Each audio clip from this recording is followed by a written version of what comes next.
covering all 4 major sports in the District of Champions. It's the DC Crossover Podcast with your hosts, Mike Cerrone and Ben Simpson.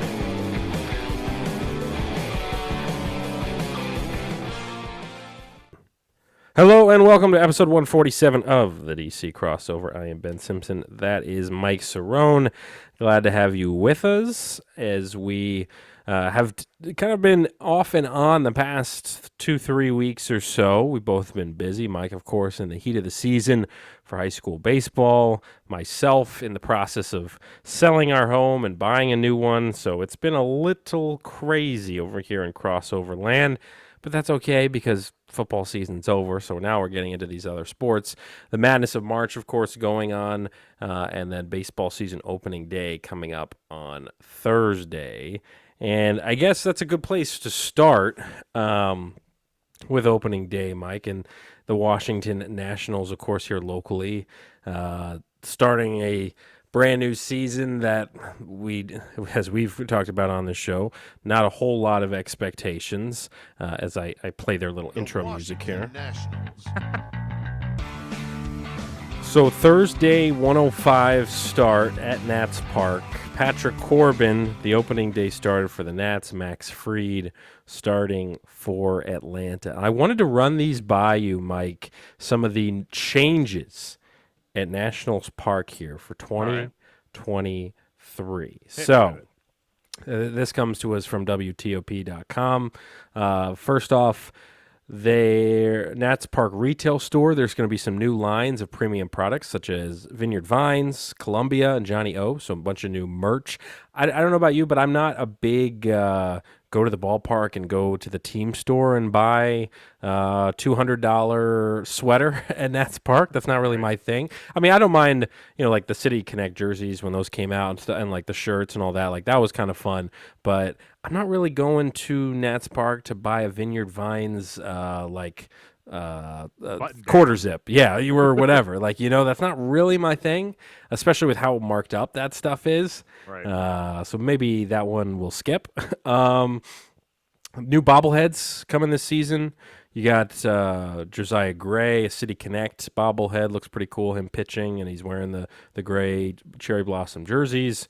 There's going to be a lot more cherry blossom merch inside Nats Park this year, as that was kind of a slow building release last season.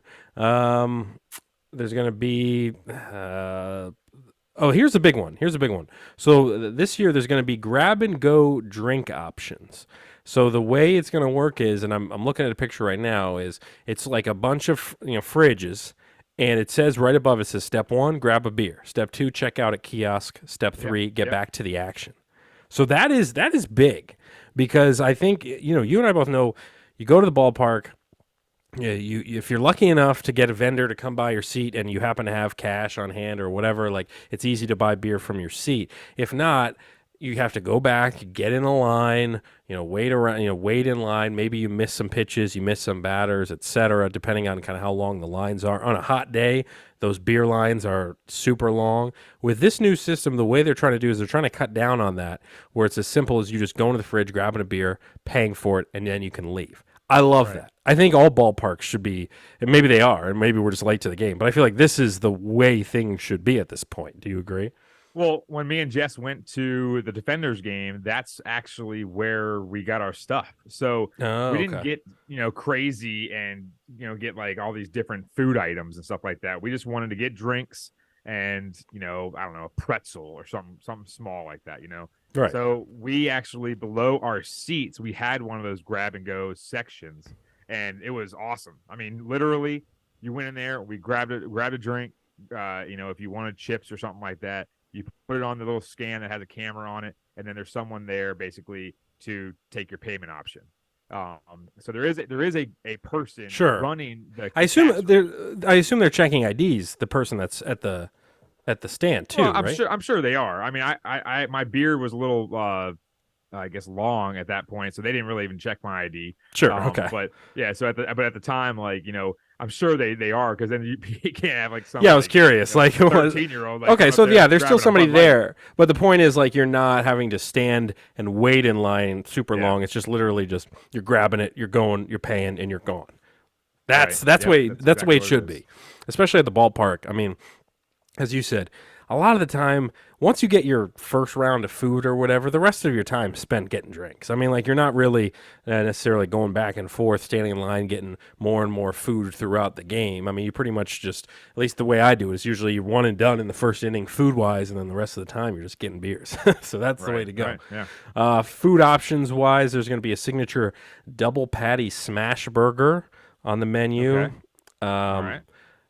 American cheese, griddled onions. I know you don't like that. Crisp dill pickle, gross. signature sauce. This comes from Swizzler, the signature smash burger. There is going to be some like barbecue. I will say this picture of this barbecue, makes it look like the driest barbecue I've ever seen on the planet. It's these ribs, and they look like they're literally, again, like the driest things I've ever seen. They have Horse after the Kentucky Derby. yeah, it literally looks like that. It's Like like a it's awful looking, but maybe it tastes good. Nats Park has relaunched Chesapeake Crab Cake Company, offering crab cake sandwiches, a Maryland crab dog, and other items like that. Like that, we're infringing a little bit on the Orioles territory there with the crab theme there. Right. We've got. There's going to be, for the 2023 season, there's going to be 7 value days, at least one each month, when tickets, concessions, merch, and parking will all be up to 30% off. Value days. Now, you can tell, obviously, the team's going to be terrible. And you can tell they're trying to figure out how do we get people to the ballpark. So maybe it's 30% off of everything. Maybe that gets more people coming to the games. A couple other things here. Pratt Cocktail Company is offering 3 new flavors of custom cocktails at the ballpark this year: a mango basil margarita, a cherry blossom mule, and a bourbon smash. I like the sound of the bourbon smash. I might be, but then again, it's like a cocktail at Nats Park. That's got to be like $22 or something. Like that's gotta. There's no way that thing's gonna be cheap. The problem is you know where the Devil's Backbone like little stand is up in the corner. Right. So I went up there one time because I love the orange smash. Right. I love that. That is the tits. All right. There you go. It. Okay. It is it is literally awesome.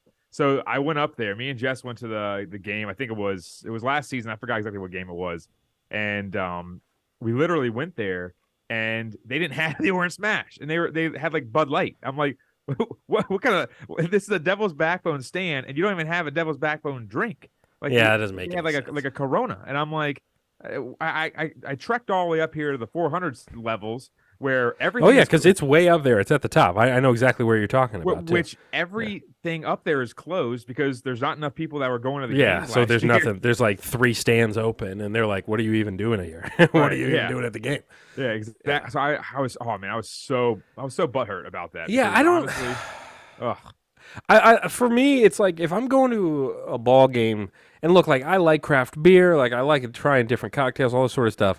For me personally, when I'm at a game, though, I feel like I'm like a Bud Light, Miller Lite, like ballpark type beers type guy.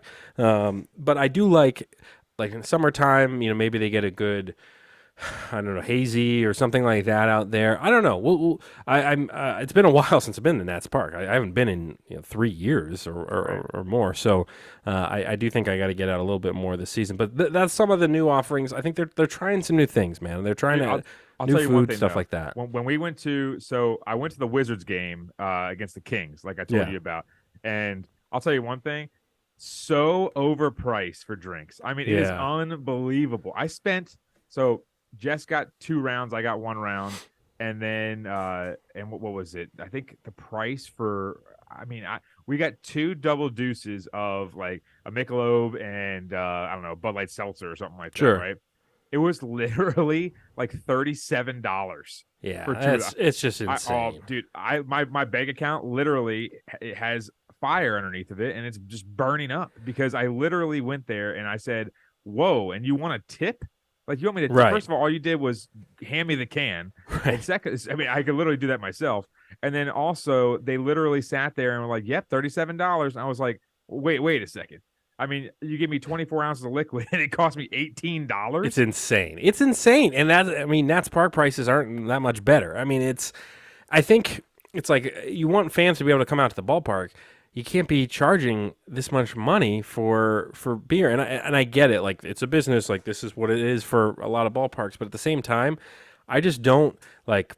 It's pretty. I don't. If you want to get, and look, obviously, if I'm going to a game, I'm not trying to necessarily get drunk. I'm trying to watch the game. But if you can't even get drunk without spending like $100. Like, it's impossible. Right. It's the only way to do it at Nats Park is to go to the bullpen before, because right. then they give you like $7 drinks, something like that. Right, exactly. Like, you have to drink before the game, basically. Otherwise, yeah, you just can't spend that much money in the stadium. It's just insane. I mean, as much as you pay for the tickets, right, you end up paying double that in food and beer and all that sort of stuff. So that is that. But I did want to. I will say that. I will say though that the Wizards game was pretty fun.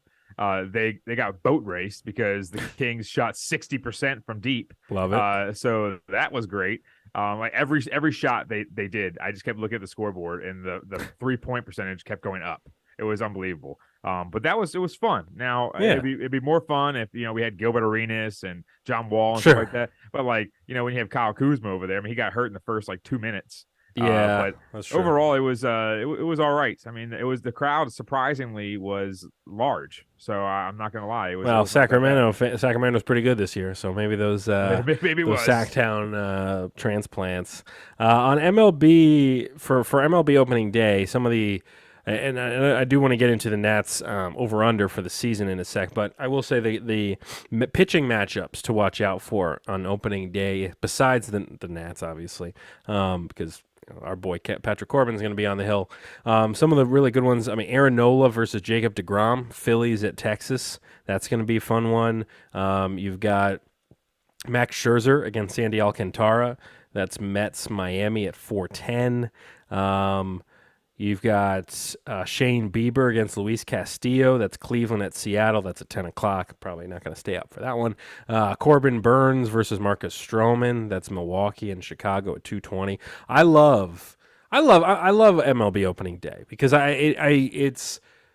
no matter how bad your team is or whatever like that, I love just flipping around on opening day, checking in on the different games. I mean, starting at 1 o'clock, you've got, every team is playing on opening day this year. So all day long, all afternoon long, you've got games going. If you have MLB TV, you can flip around a bunch of different games. It's a great day. And the Nats are technically one of the teams to start off the day. It's them playing, and then San Francisco and the Yankees also are at 105. So we'll see what happens, but regardless, we know this team is going to be pretty bad, and so let's get into the over-under. So right now on our pal DraftKings, you've got Nationals over-under 59.5, both being minus 110 for either over or under. Mike, I'll let you go first. Are you going over or under 59.5 wins for the Washington Nationals? I will remind you that the Nats record last year, 55-107 last season. Thank you for reminding me of that. So the biggest thing that you look at right now is that the Nats are ranked as the worst team in the major leagues.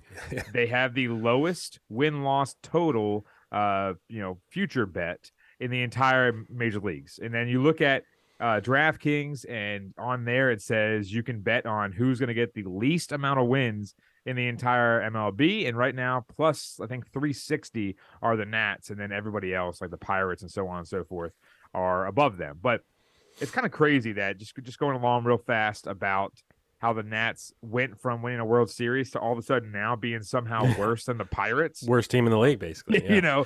It's like it's just nuts because the Pirates sell off every single player they have, and now we're still projected as the worst team in the major league. So honestly, I'm going to go over. I think. Okay. I like it. Because if you think about it, 162 games, they have to squeak through with 60 wins, which if you look at that, that's still 102 losses. So, obviously, you look at some of these guys, and you never really know how C.J. Abrams is going to come out. You never know how, obviously, not Cade Cavalli anymore. But then you're looking at Mackenzie Gore, and you're looking at how Josiah Gray and Keibert Ruiz, mesh together. And and just overall, you're seeing some of these guys be under the umbrella of what is their potential. And this year is going to show how some of these players can break out possibly and maybe show something and maybe lead this team, because we've seen this team suck in the past. I mean, we've said embrace the suck, last season. And that's the thing is, honestly, when you're pinpointing this team and how many wins they're going to get, they have better prospects that are in the starting lineup and also basically in the dugout, in the bullpen, so on and so forth, than say the Orioles did, 5 years ago when the Orioles had, terrible seasons and whatnot. So you're looking at this team and saying, can they squeak by with 60 plus wins? I think they can. Now, you never know what's going to happen because, hey, maybe they get on a little hot streak and they win 4 games in a row or something like that. Yes, they can get on a low streak and lose 8 in a row. You never really know. But when it comes down to it, I just think that they have good enough prospects and good enough, I guess you could say, really young players. Like I said, C.J. Abrams, Keibert Ruiz, and so on and so forth. Luis Garcia, those type of players that can actually sit there and maybe get hot here and there and squeak over the 60 win mark. So I'm going to say over, and I will go with 63. I'm going a big fat under because this team won 55 games and they had one soda for half the year, and they were still, they still only won 55 games. And I'm looking at this lineup, and we've talked about it. And yeah, we're still excited. We're embracing the suck. We want some of these guys. I mean, like Joey Menendez, like maybe he'll have a breakout year. He looked pretty great during the World Baseball Classic playing for Mexico. I'm going a big fat under because I'm looking at Corey Dickerson. I'm looking at Jamer Candelario. I'm looking at Victor Robles. I mean, this is not a good team. I'm looking at a lot of struggling pitchers on the pitching staff as well. We've already lost. One of our pitchers is already hurt, so now it looks like Chad Kuhl is going to be our 5th starter. Chad Kuhl, your favorite pitcher. He's a cool guy. Yeah, I'm going definitely under 59.5. I expect them, honestly, to be right around where they were last year. 55 wins last year. I'll say maybe they grab 56. Like, it's gonna be rough. It's gonna be rough. But we did have a futures bet that we wanted to place as well. For on the show, because as Mike and I have talked about, like with the Nats being so bad, it's we want to stay engaged in the MLB season. Obviously, I have the Tigers; they're also terrible. So it's going to be, in order for us to stay engaged, what that means is we got to lay a little bit of money on the line. So we want you to join us in this journey if you want. Bet responsibly on DraftKings.com and go with. This is what we're going with: Tigers, Rockies, Pirates, Reds, and Royals, all to record 60-plus regular season wins. It is plus 200, and we're each putting in $20, 20 smackaronis. I hope you guys do as well. And, yeah, I mean, look, this makes it interesting because now, these are pretty bad teams, but it makes it a little more fun, a little more skin in the game. Like, for plus 200, why not? Why not? I mean, 60 wins. We're talking about 60 wins. Yeah, the Nats aren't going to get to 60 wins, but maybe these teams will. I mean, Tigers are bad, but actually all these teams are pretty freaking bad. But why not? Yeah. Well, plus 200. Again, that's Tigers, Rockies, Pirates, Reds, and Royals. This is a DraftKings. If you have DraftKings, you go to the win parlays for team futures under MLB odds, and that's one of the props there is Tigers, Rockies, Pirates, Reds, and Royals, all 60-plus regular season wins. You're a big Pirates fan, Mike. You're going to be following them this year. Yeah, right. I mean, honestly, I will be. Now you're looking at it. I mean, I wanted to place a futures bet because of the sole fact that when you're looking at it, it's fun to follow a few teams that you don't usually follow. And I'm also in this I'm just a degenerate gambler, and I'm in this this league where basically it's called Fortnite, and it's basically where there's about 30 people or whatever, and every single person has a team, and whichever team scores all the way through 12 or I think it's 13 runs. So basically what happens is if they score 1, okay, they write down the date, and that's when they score 1. They score 10, that's the date, and whoever scores 1 through 13 first wins like this ginormous pot. Jeez. So it's actually pretty sick because last year I got in second, and so I won nothing.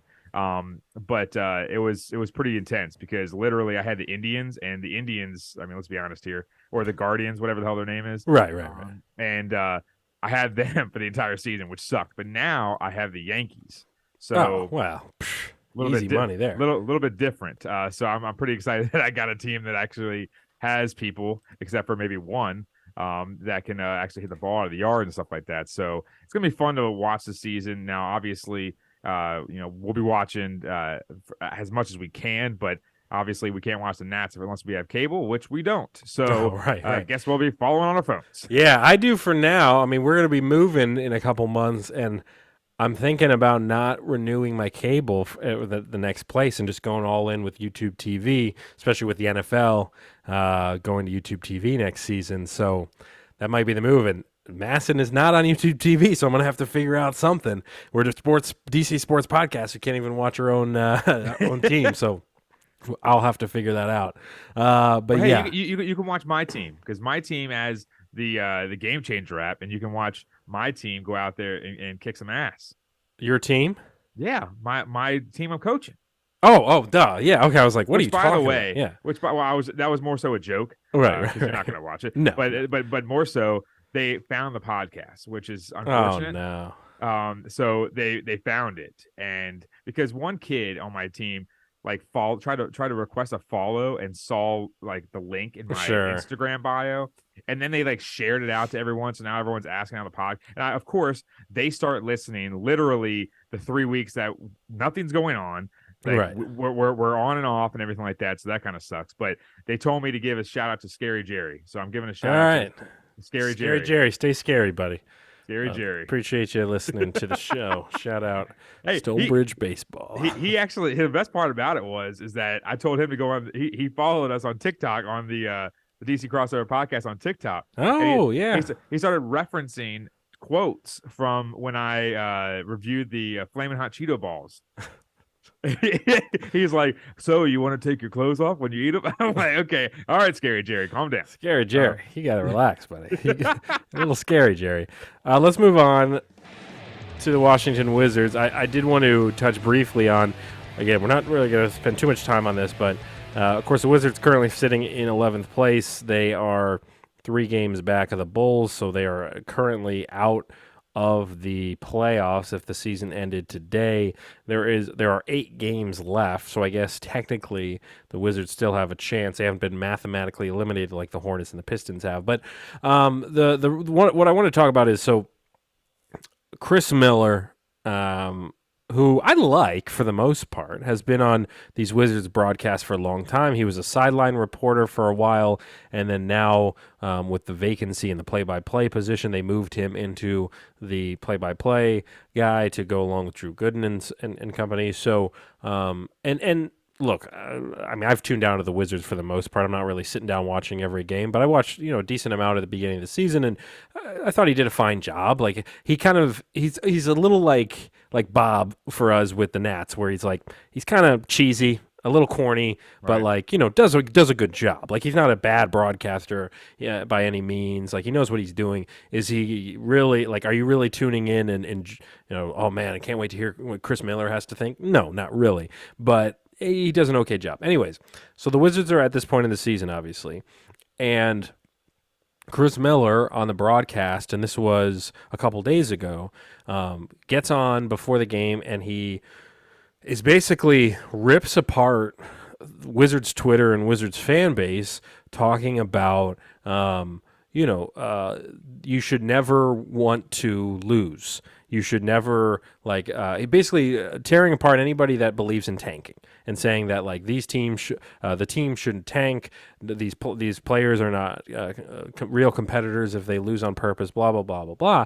And the thing is, and the reaction from Wizards Twitter has been we don't need you to lecture us as fans of an organization that hasn't even won 50 games in 20 years, 30 years. It's been, I think the streak is 30, 40 years since the Wizards have won more than 50 games in a season, and here we are yet again sitting in the 11 spot in purgatory where, yeah, I wouldn't mind the team losing the next 8 games, and if it helps their draft stock, so be it. These games don't really matter. Let's say they win the next 8 games and they suddenly end into a 10 seed. They're not winning a title this year. They wouldn't even really make it out of the first round. So what's really the point except for ruining your draft stock? And so I think it's just, I hate the argument of the people that are super anti-tanking. Like, I get part of it because I understand, like, you shouldn't want to lose and stuff. It's like, okay, like, I get some of that. Hey, you pay money to go see the game. I don't want to see my team try and lose. But at the same time, it's like, as a fan of the team, what do you want them to do? Do you want them to become a championship contender, or do you want them to just stay in a 9, 10, 11 seed type spot forever? Because in the NBA, the only way you move from that 8, 9, 10, 11 spot to the 1, 2, 3, 4, 5 spot is by drafting really, really good talent or spending a bunch of money on really, really good players. The Wizards clearly aren't doing that, so the only other option is we got to start drafting better. We got to start. I mean, how do you think we got John Wall when this team was so bad and they were able to finally draft John Wall? So I just think it's annoying to get lectured to from Chris Miller when this team has been just hellish to watch for the last decade, really. And I'm fine if they tank. I would be completely, honestly, I'd be completely happy if they went 0-82. I honestly would not give an F because they would hopefully get a number 1 pick. Like, I don't care. If they're not going to win a title and they're not going to be a top 5, 6, top 6 team in the East, then you might as well just tank and you might as well lose as many games as possible. At least that's my thoughts on the matter. And this has been really stirring up Wizards Twitter here for the last few days because of where we are in the season, Mike. Honestly, when you're looking at people who are anti-tank, and I'm not trying to sit here and defend Chris Miller because that's his opinion, and if he wants to have that opinion, go for it. But I think just to look at it in his perspective, I think more so it goes along with him having to call these games. Well, yeah, that's a good point. That's a good point. And he gets pissed off because he's, again, just witnessing ass play for the most part. Well, half the time. Yeah. Oh, okay. Well, we'll move on. Yeah, moving on. No, I know what you're saying, but no, you're right. You're right. Like, he is the one that is sitting and having to watch these games for 2.5 hours and call them every single night, or not every night, but you know what I mean? Like, yeah, of course he doesn't want to see them lose games because he's getting paid money to sit there and try to make these games and this team seem exciting and seem good. Right. Yeah. No, I think I didn't even think of that, and I think that is a great point because. And also, obviously, he's paid by Monumental Sports Network. Ted Leonsis owns that company. Like, he's going to not sit there in the booth and just crap all over the Wizards and the organization and their bad moves they've made, blah, blah, blah. He's going to say good things and tell them, like, hey, we want them to win. But it's just annoying. Well, I'm annoyed. When you look at certain broadcasters, look at Joe B. and Locker. When the Caps aren't playing well, and same with John Walton, he does the exact same thing. Mm-hmm. When they're not playing well, they're not grilling them, but they're adjusting their commentary. Yeah, on, for sure. Oh, they need to get there. They need to do this. And they're adjusting, so they're actually coaching the fans as well. Not like FP Santangelo used to demean fans, right? But in the sense of saying, like, yeah, they need to get this going, and Lockers on the teleprompter screen thing or whatever the heck it's called, telestrator. That's what I'm trying to say. Yeah. And he's telling this and he's doing this and all that kind of stuff, kind of similar to what John Madden used to do back in the day on Monday Night Football. He sits there and he's kind of basically grilling the players and like saying like this, and he's going along with the telestrator. And that's the thing is when you're looking at broadcasters, and we've done it for many years as well. I used to not really have favorites, but I broadcasted one time a football game that ended 3-0. And it was the most embarrassing broadcast. I'm sitting there talking about the mascot with my color guy next to me, and I'm sitting there and I'm like, so and his name was Mike too, and I still remember this day. I'm like, so Mike, look at that mascot down there, because there was nothing going on. Nothing. And it was a defensive battle, which is always fun every now and then, but like I wanted to see some action, and it was just nothing. It was like 3 and out, 3 and out, 3. And that's the problem is when you're broadcasting, you get bored. And then when you start to see people tag you and see people tag the Wizards and all that kind of stuff, also when you're looking at production meetings, they're sitting there and saying like, all right, what are we going to put on the production tonight? And then what kind of graphics are we going to put up? And these are the graphics that we're going to have available for you guys if you want to talk about. So they jot down the notes, and that they can't put the Twitter graphic up because all of a sudden the Twitter graphic is just trashing the team. Right. So right. the biggest thing is I think he's just trying to create some buzz. And I'm not trying to say he's trying to own the spotlight or anything like that. But when it comes down to sitting there and watching a team play so horribly at times, and then give you a spark of hope because they won 3 in a row or something like that, it's very difficult to see a team go out there and, like you said, live in purgatory, because Chris Miller has been with this team for what, 5 to 10 years at this point. Yeah, he's been there a while. He has seen this team basically just stay on a flat surface and not move up or down ever. And that's the problem, is that people are getting fed up with that. And people that sit there and are anti-tank are the ones who, I guess you could say, just like having their team in the playoff, because then they can say, oh, we're in the playoffs, but they're really not. Because when you look at, I guess you could say, armchair GMs like ourselves, sometimes we have good points. I think we have good points more often than not. But at the same time, you're looking at it and saying that we would prefer this team, mimic the Sixers, mimic them, go out, get a few good draft picks. Hopefully you hit on them because they're in the top 5, and then move on. But the problem is that we have been living in that 9 to 17 draft pick position forever. Yeah, and that's a terrible place to be. And it's like you're going to keep getting Corey Kispert. I'm not saying Corey Kispert's a bad player, but he's more of a average role player. And that's the problem, is you can't keep getting role players because you don't have the superstars like you see in some of these other cities that are getting them through free agency. So the problem is that we're not going to have a superstar. You can't win. And that's just how it is, because you got those 10 superstars or so in the entire league, and none of them have ever even sniffed the DC market. The last time this team won over 50 games was 1978. They were called the Washington Bullets, and it was the year after they won the NBA Finals. And and it's like you look at great season. This team's now, we were 20 years, 15 years away from even being born. It's you look at these seasons now, and it's all right. This year, 33 wins right now. If you miraculously win the next 8 games, you finish at 41-41. I don't think that's going to happen. 35 wins the year before, 34 wins the year before that, 25, 32. Good 2017, 43 wins. Regardless, we're looking at this fan base is just so fed up of the same old crap year after year after year. I mean, at least Scotty Brooks, as much as that guy was annoying, was at least getting us into the playoffs.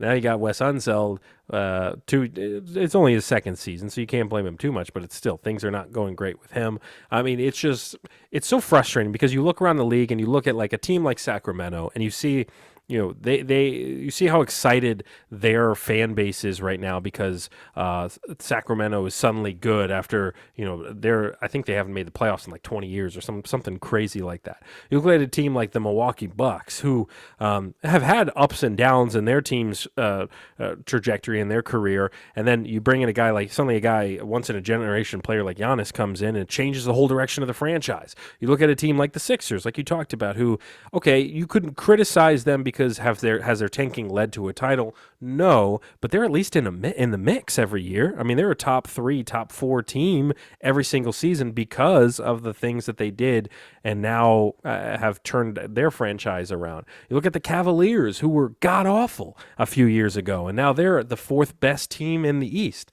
I mean, in the Western Conference, the freaking Thunder are making the playoffs this season. The Thunder tanked. The Thunder, literally, that's what they did. They tanked, and they got high picks, and now they've got 36 wins, and they're possibly going to be making the playoffs. It's just so frustrating to see the tide turn for these other teams, and meanwhile, oh, look, there's the Wizards in 11th place. This is what we see every single year. Oh, maybe we made 10th place this year. Oh, maybe we get to play a play-in game. We're not in the top 5. We haven't been in the top 5 in the conference for, a decade at least.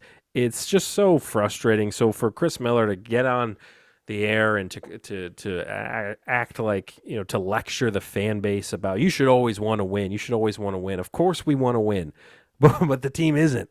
So He's just venting, I think. I agree. I think he is, just like we are right now. I mean, it's just so frustrating just to go through yet another season of this crap.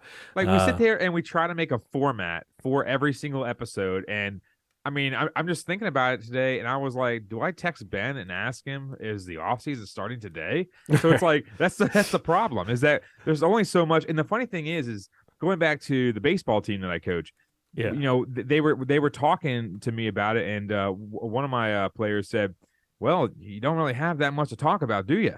And I said, "No." So right now we're just going to be eating food.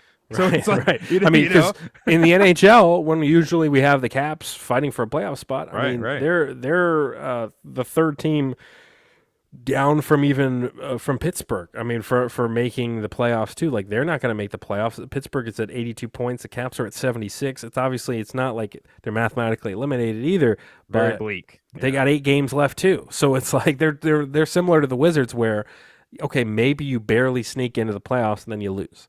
So, and then it's tough. It's tough in DC right now, I will say. Like, and we do a DC sports-based podcast, and so we know that better than anybody, that as we try to cover all the 4 major teams, and look what the state is of the 4 major teams. The Wizards yet again are finishing probably just out of the playoffs, but not bad enough for a high draft pick. The Caps, clearly the tide has turned there. They're about to miss the playoffs for the first time in a while. The Commanders are in no man's land. We have no idea what this team is going to be at this point, because it's like, we're still trying to figure out the owner situation.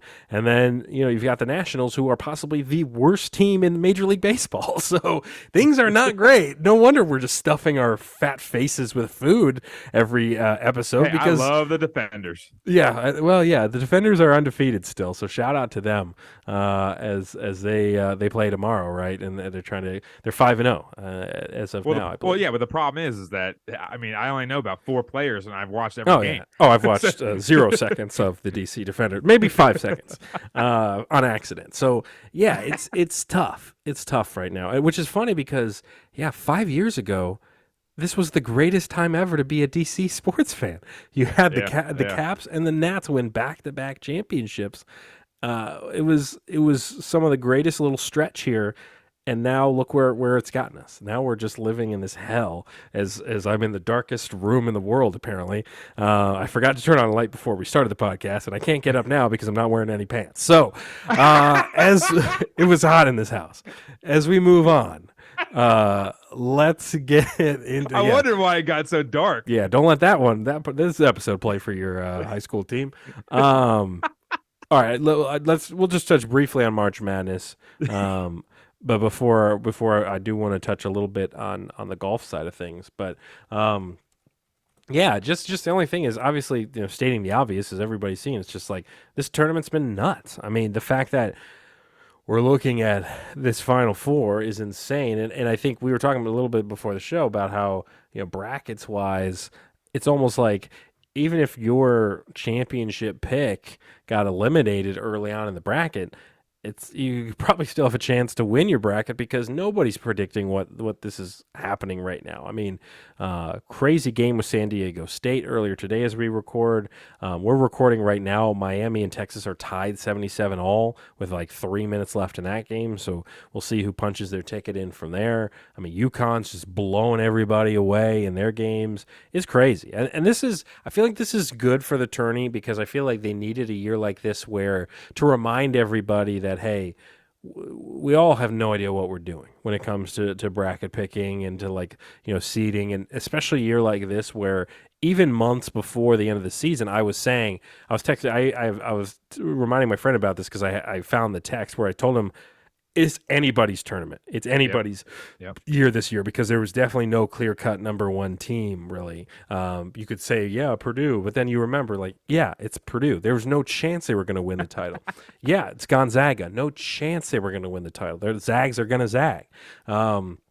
And then, like other teams, just Kansas. I thought Kansas was going to make a bigger run than they did. They lose to Arkansas, and then Arkansas gets absolutely shellacked in their next game. So it's just a crazy tournament.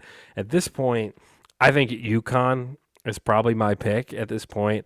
It's funny because I had bet on UConn to win it all months and months and months ago. It was part of a championship parlay I made, but I missed out because the Eagles didn't win it.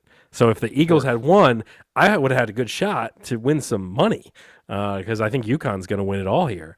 And yeah, it's been fun though. Like today's game was pretty nuts. That San Diego State Creighton game coming down to a foul at the end. Gutsy call there by the ref. I mean, yeah, I wouldn't be the guy that called blow the whistle with 1 second left in the game to call the foul, but it was a foul. If you go back and watch the play, the guy has his entire left arm on the shooter's hip and shoves him during the shot. A lot of people don't like that call happening at that stage of the game, which I get, but regardless, crazy ending there. And anything in particular stick out to you as far as kind of what you've seen for the tourney this season? I mean, I said the exact same thing, which was that it's anyone's tournament. I mean, people were asking me, like, who do you think is the best? Who do you think? I mean, there was no clear cut. I think they had like 8 number ones this season. Right. And just like you mentioned, you're not going to sit there and pick Purdue. Purdue always fails. And honestly, going along with my bracket, I actually had Texas winning the entire thing. And then I switched it to Arizona like an idiot. But I did have I did switch it from Texas winning the whole thing to Arizona, and then I had UConn. I moved UConn into the championship. So it's just one thing that you're looking at and saying, I thought Kansas State with the Norwell guy, I thought he was going to be like a Kemba Walker type and lead them to the championship. I mean, he led them pretty far. I mean, they rode his back. I mean, shout out to him for. I mean, I watched them play Michigan State, and he was just hitting insane shots, and he was on a bum ankle. And like the funny thing is, I liked Kansas State a lot throughout this year, and I like their coach. I like guys like Noel, but obviously I didn't want him to beat Michigan State. So any other matchup, I would have been rooting for them. But yeah, that was a crazy run. I mean, that team was picked last to finish last in the conference. And they made the run that they did. It was crazy.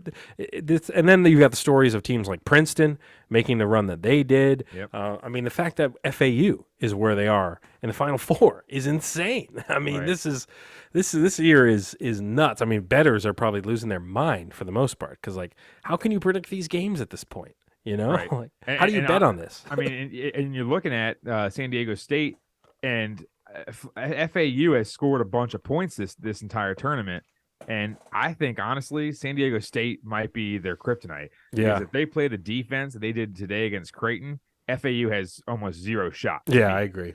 So, and honestly, the championship game might just be UConn versus whoever is going to win at the end of this recording. So you're looking at it and saying, if it's UConn versus Miami, then that might be the championship game. If it's UConn versus Texas, that might be the championship game. Because I think if UConn ends up going to the championship game against either FAU or San Diego State, I think they're just gonna wax them. Because right now, UConn, I think their worst win so far is like 17 points. Yeah. So it's like they're just demolishing everybody. Which is funny because UConn had these ups and downs throughout the season where at one point they were kind of like, hey, this team could win it all. And then they kind of had a skid. I think they were 16-0, I think. Yeah, they had that skid and people stopped believing in them a bit. And then they enter the tournament and they're kind of like, maybe they'll do good, maybe they won't. And then now they're just literally destroying everybody. It's been insane. But let's move on. Do you have the music queued up, Michael? Of course I do. I always do. As we need to shift gears a little bit because one of the greatest tournaments in all of sports is happening just in a few short weeks here, I guess. Yeah. April 6th through the 9th, another tournament. It's the Masters. It is the Masters. And on CBS. The returning on CBS. Is it on CBS every day? It's on ESPN and CBS, yeah. Mm-hmm. Okay. So I wanted to run through Scotty Scheffler's winners menu that he has picked out for this upcoming Masters. By the way, Scotty Scheffler currently, McIlroy, and Rahm all at plus 700 to win the Masters right now, that's according to DraftKings. Those are the three best or three picks there, and then you got Spieth at plus 1,800, Schauffele at 2,000, Cam Smith 2,000, Finau 2,200, Cantlay 2,200, JT 2,200, Day 2,200. Yeah, I mean, I wouldn't mind throwing in like a Victor Hovland, like plus 3,000. Like I might I might sprinkle in some money here, and like maybe Zalatoris gets hot, put him in, just like a couple Cam bucks Smith on at some right of these. Cam Smith is at plus 2,000. Okay. So yeah, now, like he hasn't been playing that well for Live, but at the same time, he always plays well at Augusta, and that's the thing about Augusta. My buddy ended up saying, "Oh, I'm definitely going to take Rory for Augusta," and I said, "Dude, he doesn't really play there." No. Oh, that's a dumb bet. Well that's a dumb bet. I would not take. That's somebody that's clearly not watching golf because you're not taking Rory there. But your boy Tiger Woods plus 5,500, Mike, to win the Masters on CBS. On CBS. You know who I'm not betting on is Bryson DeChambeau. What's his odds? Plus 5,500. He's right there with Tiger and Justin Rose. So I remember literally, I think it might have been 3 or 4 years ago, when the height of Bryson DeChambeau was still on and cracking. Right. And when basically he went out there and said, "Oh, this course plays like a par 67 for me." Yeah. You know what I did immediately after I heard that? I went and bet on him to miss the cut, and it was like plus 400 for him to miss the cut. And I ended up putting like $10 on it, and it was the best $10 I've ever spent. Oh, absolutely. No, I think there's a couple guys here that I wouldn't mind sprinkling some money on, like Morikawa. Jeez, Morikawa. Like I said, Morikawa. Jeez, you know what I'm saying. And Zalatoris. Who was it again? Morikawa on CBS. Those are some guys I feel like I wouldn't mind sprinkling a little bit of cash here and there on, just in case, because I feel like the favorite, like Scheffler, McIlroy, and Rahm, Rahm's obviously been playing well all year, and then Scheffler's Scheffler. I mean, he's just a machine. I still think it's never tends to be the favorite that pulls it out. Yeah. I feel like it's usually like the next tier, like the next couple guys that kind of surprise you a little bit. I mean, so maybe a Patrick Cantlay. I mean, honestly, dude, I never do Patrick Cantlay. I bet on him so many times, and he just falls right on his face. But dude, I love, that's my new thing is golf betting. Yeah. I've been doing it every weekend now. You've got me hooked on it too. I've been doing it. Well, because it's so fun. Because like I literally look at certain writers and what they're picking and all those kind of things. And I look at Golf Digest. I look at CBS. I look at on CBS. CBS. I look at all these different sites and see who's picking and what their analysis is and all this kind of stuff. And then it gives you something to look at on Thursday, Friday, and then you're hoping they make the cut. Obviously, the Players Championship, I just cashed in hardcore with that one, with Scotty as the winner, and then I ended up also doing our parlay with Dan, which I'm a little shocked that you didn't join in on that parlay. I mean, it was late Friday night, so you might have been sleeping. Oh, probably sleeping. I think it was like midnight, and we're sitting there, and he's like, "I'm on like the coldest streak of my life," and I said, "Dude, just bet this with me." And he's like, "Well, I'm thinking that Minwoo Lee is going to do something." And I said, "All right, well let's do it with." Victor Hovland, and we ended up cashing on that bet too. We put $10 each on it and to win like 90. By the way, it looks like Miami is going to take the dub. They're up like 6 with like 15 seconds left. So that's crazy. Yeah, but yeah. So let's get into the Scotty dinner. All right, because so I have not seen this. Right. So I wanted to. I actually looked it up the other day. Because I heard someone mention it, and I was like, you know what? I'm going to bring this up on the cast, one of the returning casts that we have after all of our busy stuff. So here is the Masters Club dinner of the champion, Scotty Scheffler. The appetizers, cheeseburger sliders served Scotty style, whatever the hell that means. Okay. So that's the first one. So a grade on cheeseburger sliders as an app. Cheeseburger sliders, I mean, I'll probably give it a solid C+. I mean, I like it. I'd eat it, but it's not, it's not super creative. Well, yeah, I mean, let's be honest here. It's like a mini patty. It's literally cut up cheeseburgers. Like, that's what it is. So, yeah.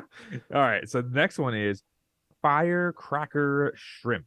Okay. Sweet Thai chili and sriracha mayo. Okay, now we're starting to talk my language a little bit. Yeah. I'll probably go like a B plus on that. I mean, I like a good firecracker shrimp. You get the good, really good like deep fried crust on the shrimp, and you get a Yep. good dipping sauce involved. I'm a fan of that. So B plus. It is so firecracker shrimp is similar to bang bang shrimp. Yeah, So yeah. is It's that all the same breaded? stuff. Is Yeah. it breaded? Mhm. Okay. Man, I'm all in for that one. Yeah, same. The next one is tortilla soup, D minus. Don't give a crap about it. avocado, crispy blue tortilla strips, sour cream, cilantro, and lime. So that's the soup. Yeah, it's a soup. Yeah, D minus. Yeah, no thanks. It's.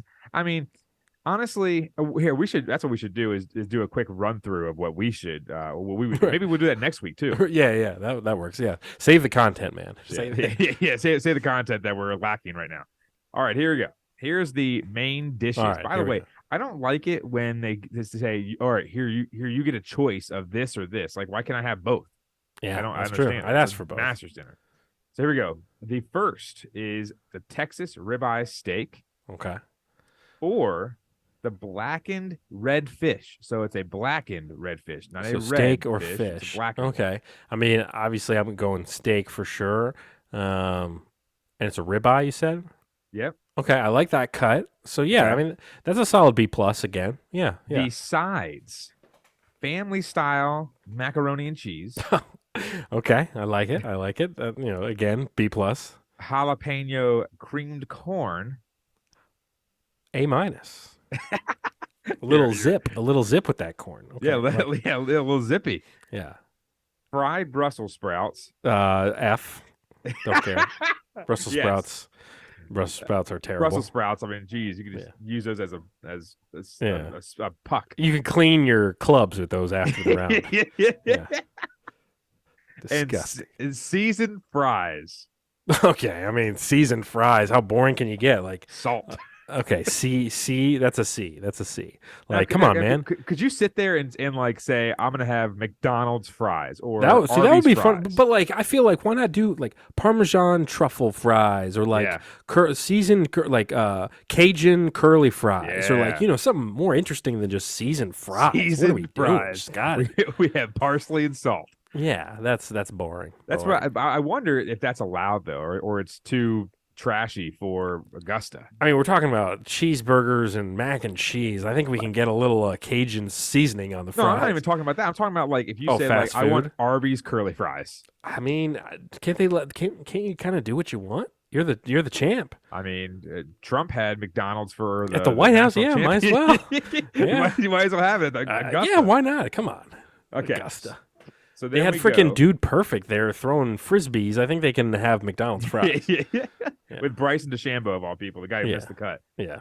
Alrighty, so the dessert option Ooh. Okay. is a warm chocolate chip skillet cookie, milk Okay. and cookies and cream ice cream. Ooh. Okay. Game changer. So this is all together. This dessert. Yes. So a Or cookie- it says milk and cookies ice cream, which I don't know what that is.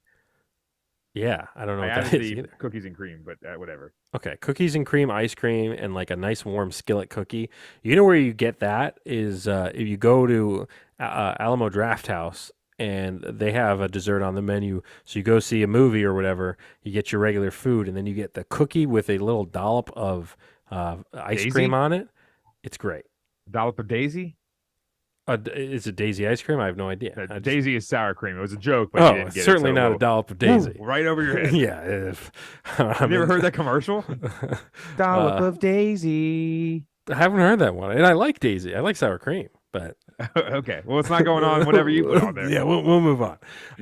Ice cream, and if you can get a nice warm cookie with some ice cream, it's a great combination. So yeah, I like that one. That's probably a good B.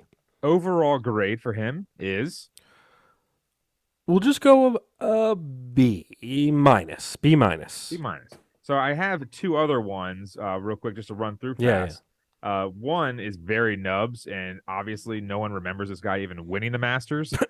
Danny Willett, Oh yeah, okay. 2017. Yeah. You have to know his Yeah. name to actually know Big who the hell D he is. will. Okay. Yeah, Big D Will. So his was mini. I'm just gonna run through it. Mini cottage pies, Sunday roast of prime rib, roasted potatoes and vegetables, Yorkshire pudding, gravy, and the dessert of apple crumble and vanilla custard. Ugh. All this sucks. I mean, what a loser. Yeah, no. I mean thanks. that's going to be your choice. That's an F minus. That's a X. Yeah, For so far down the scale. that's a DNP. Yes, Do not and then- play. Yeah, it's a do not place a bet on it. Then you have Jordan Spieth in 2016. Salad of local greens, so it can't be Okay. imported greens. Right. The main course of Texas barbecue, because I Ooh. think he was a Texas Longhorn. Right. Beef brisket, smoked half chicken, Ooh, pork ribs, like that. sides of barbecue, baked beans, bacon, and chive potato salad. Ooh. Now, I never had potato salad or egg salad. I never had that stuff. It just looks like gross. Yeah, it's kind of gross, but that It- sounds pretty good. Does that sloshing sound like you like? I only like that with mac and cheese. That's when you know. That's when you know you've made a good batch. So...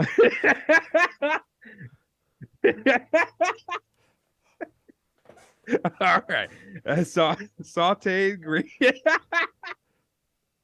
Sorry. Okay.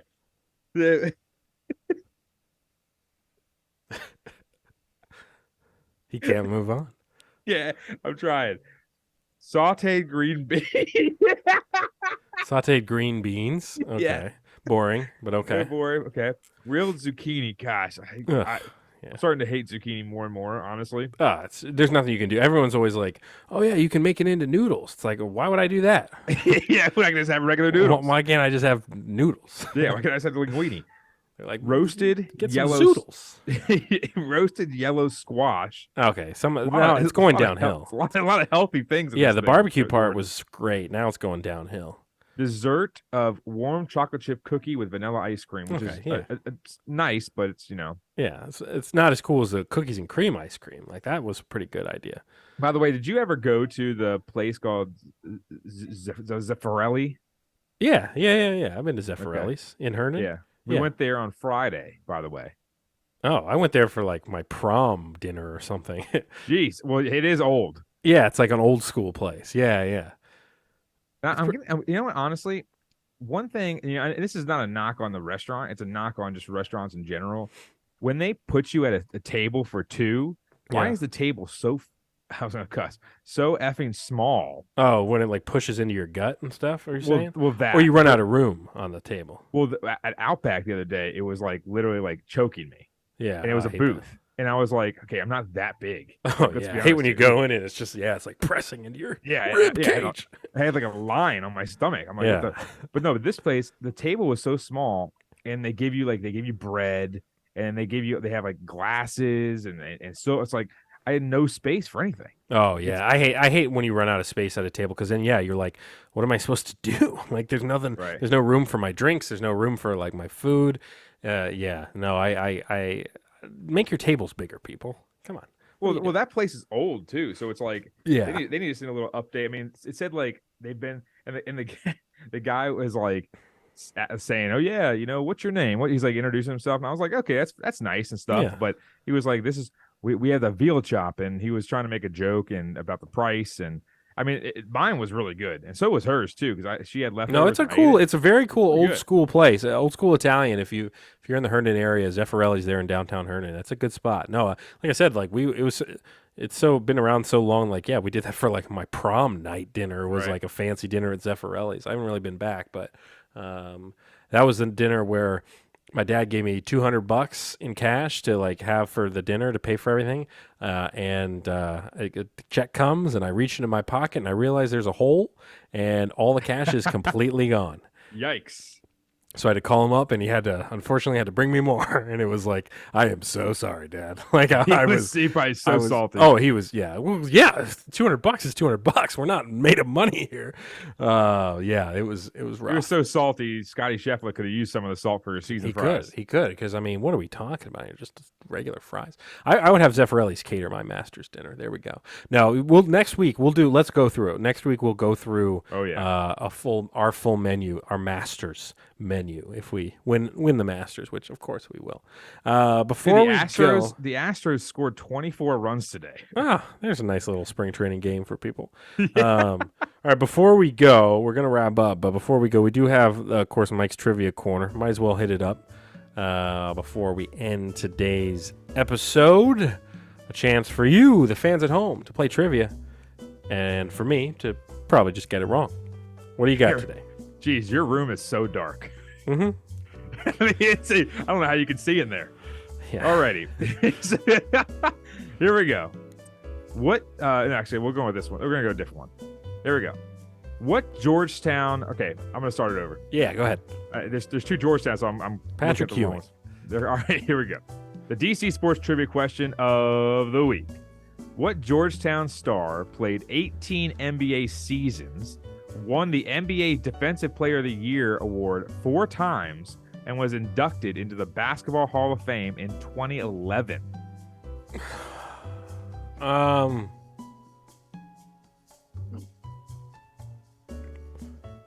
You said he won how many Defensive Player of the Year awards? 4? 4.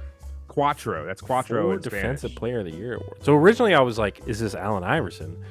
But like, I don't think he won. I don't think he was a good defender. So I don't think that would be him. It's probably got to be a big man, right? 4 Defensive Player of the Year awards. But 2011, so obviously, yeah, it's not Patrick Ewing, because I feel like 2011 it's too late for him to be inducted. He would have been inducted earlier than that. So it's probably some other big man, big Georgetown center, probably. Man, I wish I knew my Georgetown centers better. I will say, I did not know that this guy went to Georgetown when I read the question. Cool. Earlier. Okay, so it's going to be probably something that I didn't know, that he went to Georgetown either. I guess for my hint, can you tell me? I guess I'm worried about asking for his NBA team because I wonder if that will just give it away entirely. But if you don't think it will give it away entirely, tell me. He played for multiple teams, so I can give Sure. you. All right, I will say. We'll go with the Rockets. Okay. Was it like? And this may be like a stupid guess. Dikembe Mutombo, did he play at Georgetown? Dikembe Mutombo is my guess, I guess. You're right. Okay. I mean, look, if you're listening at home, you're like, you're such an idiot. You didn't know he played for Georgetown?